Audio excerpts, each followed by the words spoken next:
Hey, welcome to the Tim and Gugabe podcast. This is your host, Tim.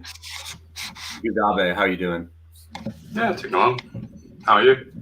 Not bad. We can, we'll just get right down to, we'll talk about last card. There's something going on in your end.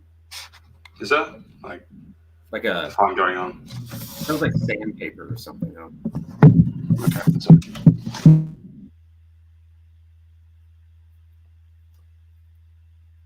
Anyway, I will kind of just go through the card for a second until he comes back on.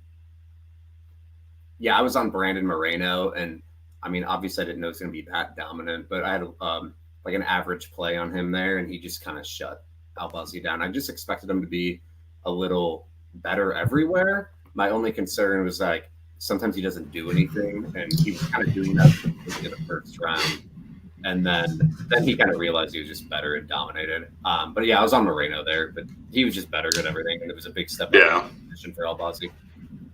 yeah. But watching that, it was just like, yeah, I was interested in the Moreno side, but didn't pull the trigger because just he's looked a bit flat lately. I was concerned he's just be like the KKF rematch. He just didn't do much, and he's had a few sort of meh performances. But like honestly, after watching that, Albazi just didn't really have anything for him.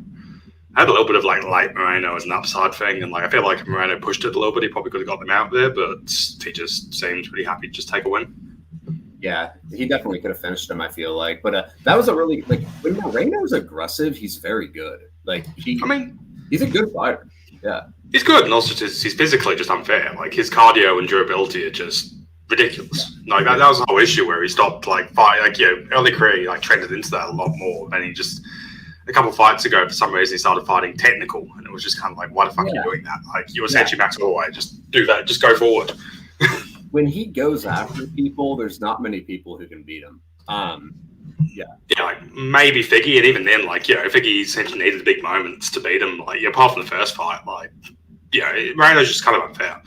Yeah, the first fight, I feel like that was the best Figgy's like ever looked, and I also feel like Moreno wasn't quite in his prime. I feel like Moreno got in his prime like a fight after that, and he had like a few really good fights in a row. But when he's on, he's really tough to deal with. He's very, very tough. He's good everywhere, and he can beat when he's aggressive. Like he can put up numbers and everything. It's just sometimes we've seen him play the outside kicky game and just kind of stupid, you know. Like he's better than Royval. It's Royval like kind of took advantage of just landing meaningless volume, you know, like he didn't actually ever do anything to Moreno. But he made the fight. He kind of gamed the system a little bit, and he probably rightfully won it.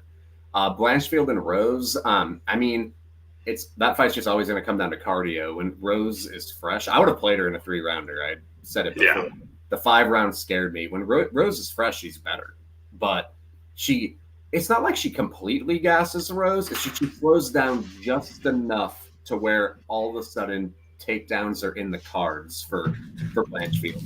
Blanchfield is too pace reliant, you know. I don't think her actual takedowns are good enough, but she has a good pace, and like in 5 rounds, she'll always do well. But people who don't gas out and can stop her takedowns, like Don, are just going to take her issues. But she called out Grasso. I think she'll probably beat Grasso, honestly.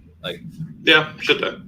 I mean, Rose is a better defensive grappler than Grasso by a pretty wide margin. So, I mean, even with Rose, even round 2, she won round 2, but Blanchfield was outlanding her kind of a thing. Like the issue I have with Rose, her round 1 is very good, and she just kind of goes off a cliff. Like she's only won her recent 5 rounders off the top control, giving her enough time to reset. If Rebus had any brain whatsoever, she would have absolutely demolished it. I still think if Rebus if it breaks slightly differently in Rebus's favor, Rebus could have looked like minus 500. It could have just been a 49-46 finish kind of thing for Rebus, just because the pace was so high. I think Rebus has better tools than Blanchfield apart from the get-ups. And even Cortez, without the round 3 control time, I don't think... Rose was never doing that well on the feet. Round 1, she won clear. Round 2, round 4, round 5 were all quite close standing rounds. I don't know. Rose is weird. She just reminds me of Leon Edwards, where it's just she can beat anybody. She can keep it close against anybody, but also playing her as a massive favourite is just stupid. Because she just has this tendency to create these very close fights. Yeah, I mean, she literally, it's like 5 rounds. She literally lost like a predominant striking fight to Carla Esparza for no reason, and she's better than Carla on the feet, you know? Yeah. I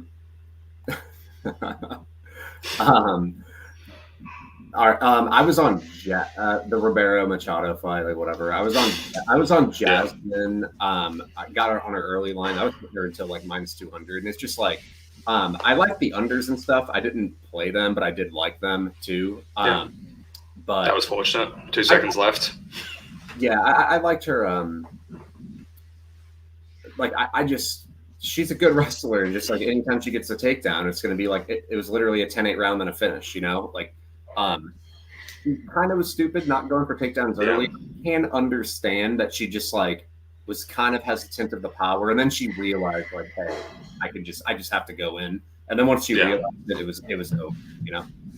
Yeah, I agree with that. I think Lipsky is explosive and does hit very hard, but she's like Michael Johnson, where you get like the first one, and it's just like once the snowball started, you've won. Like, yes, I remember, like Jasmine gave her too much respect, but I also don't think it was like stupid either, you know. Yeah, but it's like even like Lipsky O'Neill. Like again, I had the under quite big in Lipsky O'Neill, and like people were acting like Lipsky was -500 against Casey O'Neill, and it's like if Casey O'Neill gets like one crack, like just one slip, like it's probably just done. Like it looks the opposite. Like it's just how these things are. I would that was nice. So props wise, like I had overlay variants, and like again the under was. I mean, it's weird because like the under was nice to hit with 2 seconds remaining, but also like could have been stopped in round 2, and like she kind of gave away a round for no reason. Like, yeah. Stoltz was like Barrios. It's kind of sad seeing his durability just completely go. Yeah. I think Chin's are weird too. Like, again, so sometimes people just roll shit. Yeah.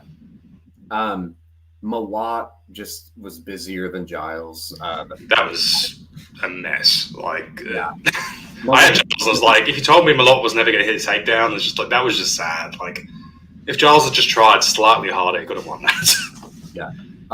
Zahabi and Munoz, dude. So like, I mean, whenever like people are like coming at me, I'll like rethink my opinion. But when I was like watching, I was like leisurely watching the first 2 rounds, though I will say. But the third round, like I thought, like when I was watching it live, I thought Munoz won. I think the numbers suggested that, and I think the judges gave it to him, like 2 of them. But like, I thought the fight was closer than like people thought. But I also feel like I said that, like I was like that was closer than like I feel like the commentary is saying. But like everyone came after me basically, and it was like no way. So I was like, so what did you think? Because like I could have easily been wrong, you know. But I did feel like. At least when I was watching it, it didn't seem like a complete blowout, but I was in and out, I would say, the first couple rounds. So did Zahabi just like take the first 2 rounds clean? Like, what do the comments think, and what do you think? I mean, I think in the rerun, it's a very, very close fight. Just Zahabi, like, end of round 1, he just hits a head kick with like 15 seconds left, which kind of gets in the round kind of thing. He just happened to time some big moments. Like, round 3 is probably the closest round of the fight in Munoz's favor. Like, he kind of like, once Munoz switched it on, he kind of owned him. But like I don't think Munoz got robbed, but I feel like also it's just very close to a coin flip if you rerun it. Like it's just a very close matchup. The striking numbers were 109 to 95 Munoz. He outlanded. Were they?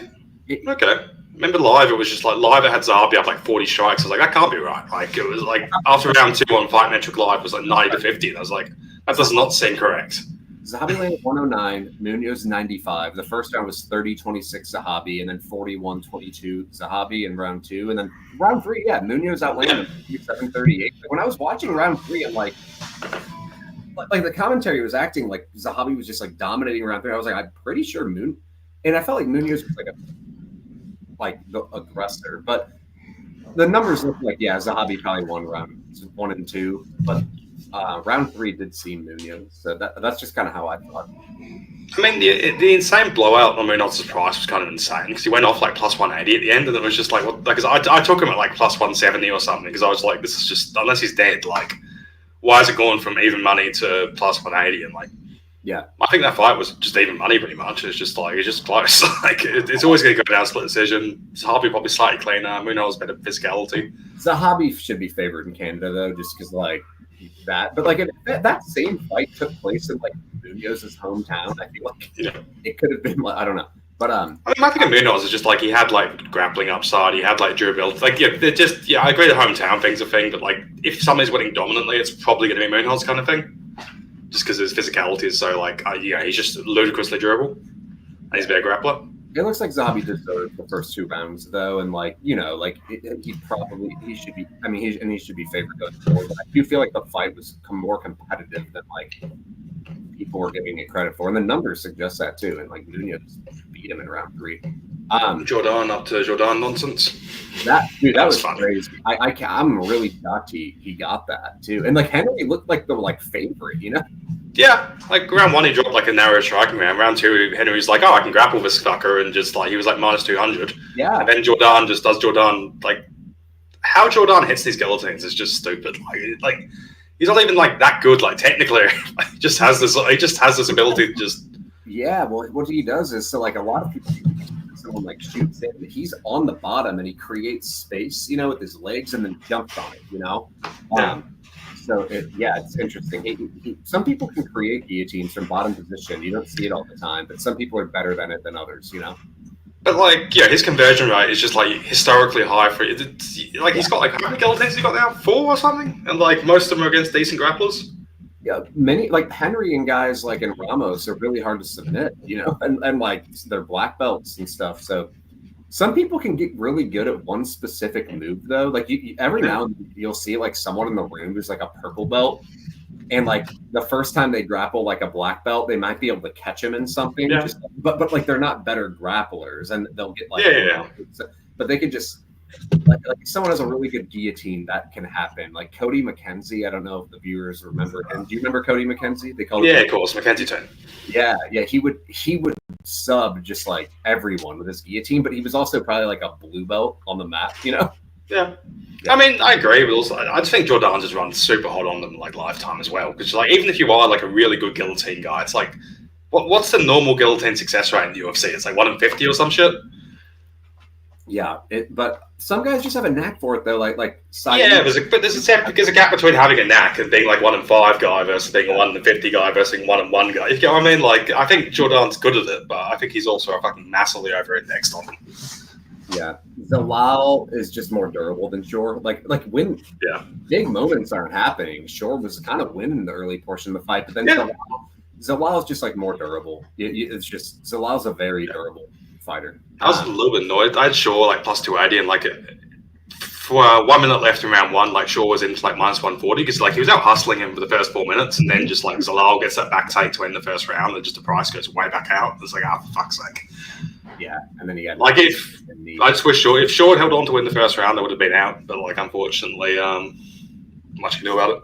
Yeah, Romanov just Nascimento would just like not do anything. Like I don't know, like I just feel like Nascimento's like looked off lately. Sadai and Armfield, I thought Armfield won that fight. Like, I was surprised. I thought he's clearly the rightful favorite in a rerun. Just like with like, once he realized he could kind of wrestle him too, he just started kind of beating him.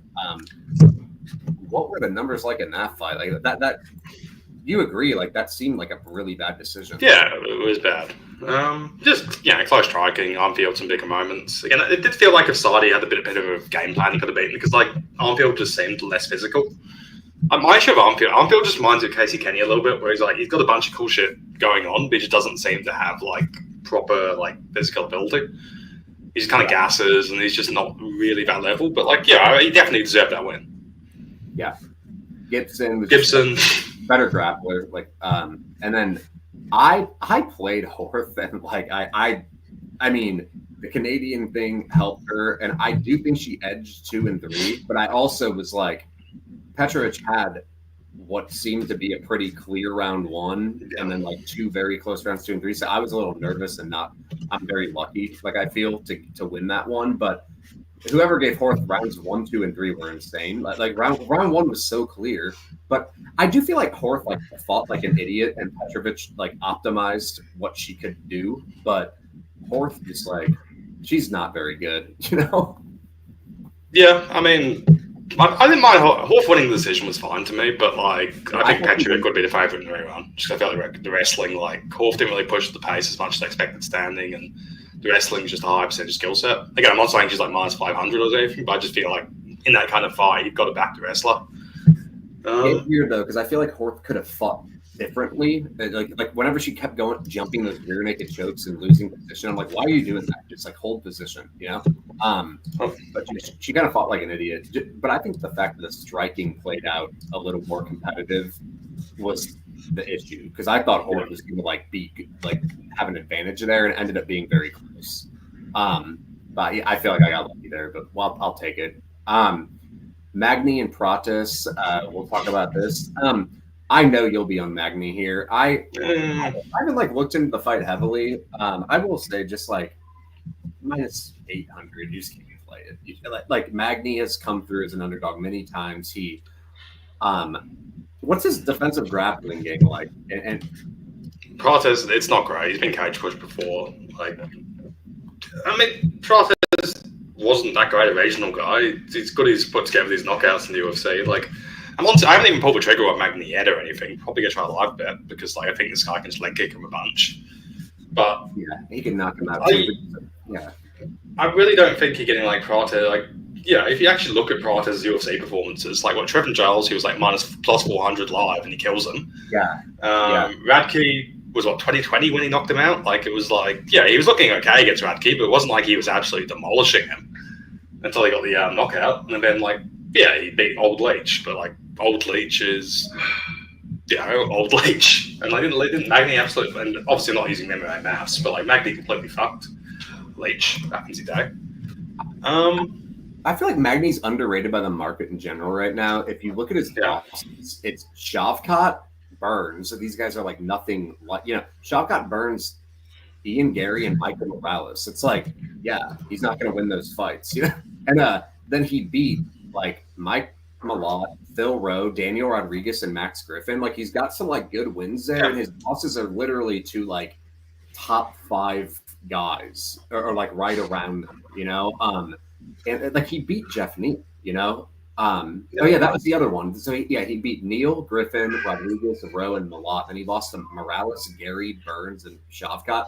I feel like he's really underrated right now. Like he did beat Jeff Neal just a couple years ago, and so I just feel like the line's too wide. Like I do think like good striker and whatnot. Like I don't think I'm gonna get involved, but it seems dogger pass to me, like clearly. But you can't be confident in Magny winning. But minus 800 just seems pretty wild.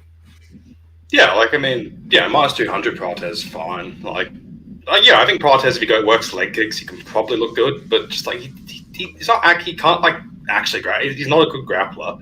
He doesn't even do that much standing. Like he obviously hits very hard, but like Magny actually like getting some like hustling him for standing minutes is not impossible here in my opinion.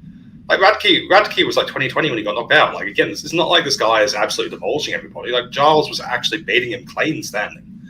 Like I'm really not seeing what other people are seeing with Prates. Like he's not that good. Like he hits very hard and that kind of stuff, but minus 800 is insane. Magny's kind of in the final stretch, but you kind of got to do something. Yeah. Let's go to I think the Garbrandt fight got canceled. So Gomes and Carolina, it's like I don't get why Gomes' KO is plus 300 and her money line is minus 400. Like those two numbers should be a lot closer together. She's probably too physical for Carolina, but like this also seems too wide. Like it's like 2 fights. Yeah. First 2 fights, like I think the favorites are gonna win, but I'm just like, I mean, Angela Hill just outlasted and completely outgrappled Gomez, and like I think Carolina's pretty comparable to Hill as a pure grappler. I think like Gomez Hill was pretty embarrassing. Like Carolina, I think Hill's a little better, but like not massively though. Yeah, like I don't know. It's just like Carolina had like she doesn't hit. The issue is like Carolina just doesn't hit very hard, and it's like way less physical than Gomes, and it will probably get the victory. But Carolina is just like always has had some decent striking numbers and stuff, but like She can put up volume and everything, so I could just see it being a little more competitive than people think. But I do think Gomes will just be too physical for her. But minus, I think he seems off. I think if it goes to decisions, like it's going to be quite competitive. Like I think Carolina could also like Gomez's bottom game is so bad and the cardio is pretty bad. So like Carolina just got on top twice. She could easily win this. Like in my opinion, like if you're playing Gomez, you got to be playing KO because like unless she's just instantly killing her, I just can't see how she covers this number. Yeah, I don't mind the KO like what you're saying because like she does she hits hard like for sure, and Carolina can't. She's tough, but she gets hurt often now, and she's like older. I could see something like that happening. Like yeah, I'm not saying I love the women's MMA KO plus 300, but like just the gap between the money line and the KO makes no sense. Like because like could you really see Gomez covering minus 300 unless the KO looks very live? Right. Yeah, I agree. Tercios and Sapai. I is that how you say his name? Sapai? I think so. Tercios is a bit wide. This is another one. This line kind of seems wide too. Like we just saw Sapai like gas in his last fight. Tercios like won't gas. You know. What do you think here? What do you think overall? Tercios under late Tercios. Again, unless Sapai's knocking him out, I just don't really see how he covers his price. Like. Yeah, Tercios has issues, but yeah, anytime you can get a pace American grappler against a random Swedish person, I think the history of the UFC has indicated you usually go for pace American grappler. And like, yeah, Tercios has his limitations as a technical striker and all that, but like he's gonna fucking try hard. And like, particularly with Sapai gassing against what's his name. This price seems insane. This seems wide too. Just like I don't see like a guy who gassed in his last fight that hard. It's like Tercios will not gas and he'll come forward. Like Tercios not very good, but he's very tough. He doesn't get unless you knock him out. What are you gonna do? Yeah, he got rear naked choke. Like, he generally doesn't get submitted. He got submitted by a good back taker, and that in Rojas, and that's it. Like and then like. Eamon Zahabi is like a guy who just slows a fight down and counters you. That's a bad matchup for him. It's like he beat Brady Hiestand and Tercios. Like he's a terrible fighter. This line also seems wide. I think that's going to be the theme because like another one, GM3. This seems wide too. Like what do you think of DeRitter overall? Like I taped him, and I'll give you my opinions in a second. But what do you think? He's okay. He just seems like a younger version of GM3 in a lot of ways. Maybe GM3 is just decrepit to the point. It'll be fine. It just feels like it's like half this card is just spots where I'm like, all right, unless the favorite is KOing the guy at like 60% clip, how is he justifying his money line? What do you think the matchup is going to play out like though? Like DeRitter's like GM3 and DeRitter. Like, how do you think he's like going to just take Mearshart down and hold him there, or like easily submit him? Because he looks like a pure grappler to me. Like he doesn't look like he wants to strike really. I think his striking's getting a little bit better. I don't know. I think if you can get the opportunity to strike with GM3 at this age, you probably got to push it. I don't know. Like I think that fight's like a mess, and I think GM3's live there. I think Tercios is live. Carolina's probably going to lose, but the line seems wide. Prates is probably going to win. The line seems like I'm not like all these favorites may win. The lines just seem really, really wide. I think just favorites have been on fire for the last couple of months. So just you're seeing this effect in like cards where it just feels like there's no bottom on the favorites anymore. Yeah, it's like Pinheiro. Like I think Pinheiro's got a shot. At least I think it's going to be harder for Robertson to hit the first takedown that people are getting a credit for. So this is the only one I agree with the line. I think Robertson's just gonna it's like if Pinheiro doesn't finish her. Oh yeah, true. I think once she snowballs, she's fine. I just think that first, I think people are acting like that snowball is like guaranteed kind of thing. Where I think like Pinheiro could be hard to get the first takedown on. If Pinheiro doesn't finish her, I just don't think she can win. She's just gonna eventually get taken down and just not survive that. And it's like Robertson's very tough. Like she got knocked out by Macy Barber. Other than that, like Robertson limits engagements. Like Pinheiro's not stubborn. I feel like watching Angela Hill get that single leg against Pinheiro and then start advancing position. It's like Robertson is going to get a single leg at some point. Like maybe it's a little harder for 3 minutes, but Pinheiro might be winning for 3 minutes, but after that, like, it's just going to be really bad. And Stu, like, she doesn't like adversity, and Robertson is very like I feel like out of the main card, I feel like that is like the one favorite where I'm okay with the one. Yeah, makes sense. You looked at Zaleski Scroggin? No, I haven't. Neither. Who's Scroggin?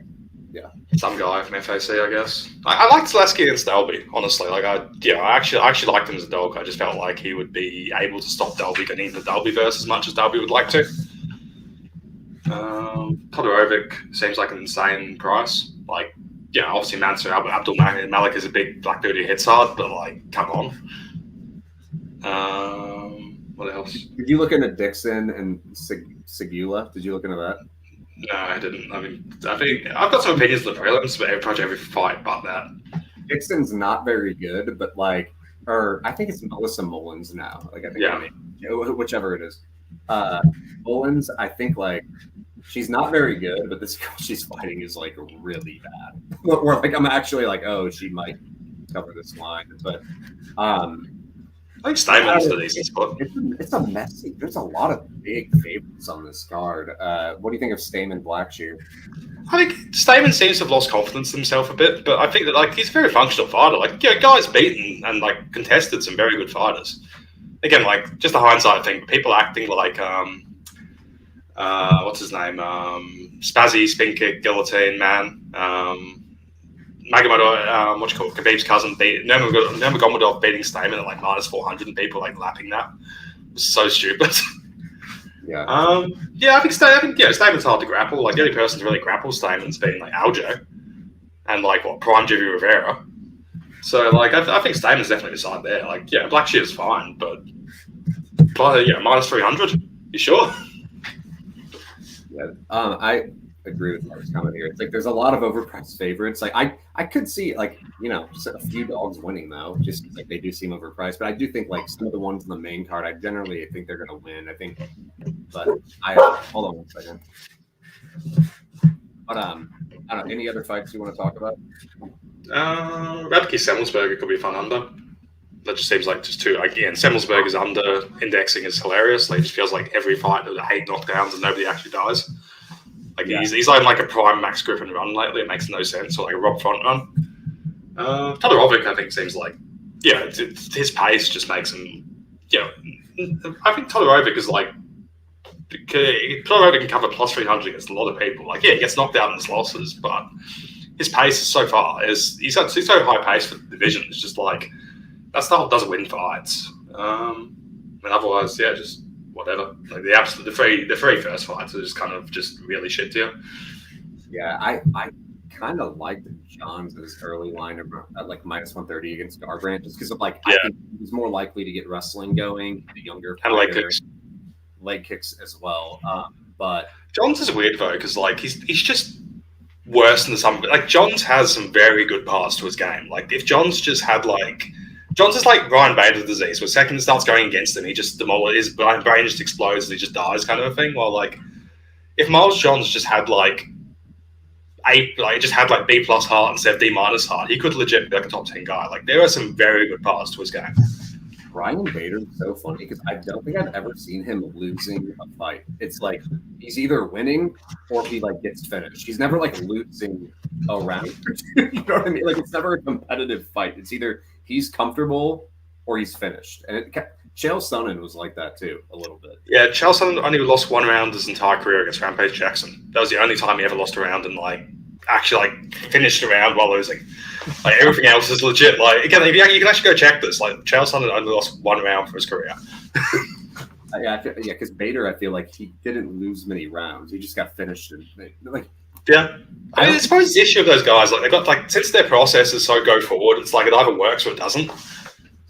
Ryan Bader, let me look. He's never lost a decision. So 15 wins by decision. He's never lost a decision. He's been KO'd 6 times and he's been submitted twice. That's crazy. 15 decisions. Wasn't the Moldavsky fight like a really stinky split decision or something? I think that was like horrible from memory. Which one? Moldovsky fight when he upset Moldovsky and it was like a controversial decision. I'm pretty sure. I think that's the only time he's had like competitive rounds, and it's because Moldovsky wasn't doing anything. I think he's holding him against the cage and just getting like downs and stuff. But I will say the only one that was like competitive was I think he had a fight against Phil Davis, and it was like a low volume split decision. Like it was like 40 strikes each. Like they both just weren't doing anything. But all right, man. I know you have to roll soon, but yeah, like it's a bit of a shit show of a card, I would say. Yep. Like yeah, but we'll be back here for UFC 309 talking about the MSG card, and then yeah. So thanks for tuning in. Sorry we kind of went through it quick this week, guys, but have a good one. Thanks for listening. Catch you guys.